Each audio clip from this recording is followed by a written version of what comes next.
CIST un pavé dans la marque Pierre-Jean Chalancson a lancé. Le 2 avril dernier, lors d'un reportage diffusé dans le 19h45, M6 rapportait qu'un collectionneur renommé avait récemment organisé chez lui un dîner privé, où les convives, pour pas moins de 220 €, ont eu l'occasion de déguster du caviar et du champagne.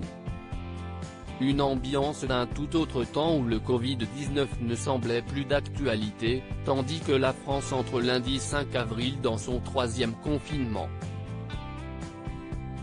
Et pour se défendre d'un tel rassemblement privé organisé au Palais Vivienne, Pierre-Jean Chalancson, puisqu'il s'agit de lui que l'on entend en voix off dans le reportage, s'est défendu en dénonçant des ministres.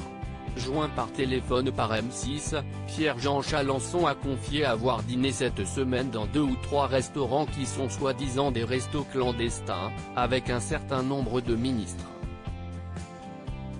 Une phrase qui a provoqué un véritable tollé au sein du gouvernement, tandis que le ministre de l'Intérieur Gérald Darmanin a demandé au préfet de police de Paris de vérifier l'exactitude des faits rapportés et à poursuivre les organisateurs et les participants de ces soirées, tandis que les restaurants demeurent porte close depuis le 30 octobre dernier.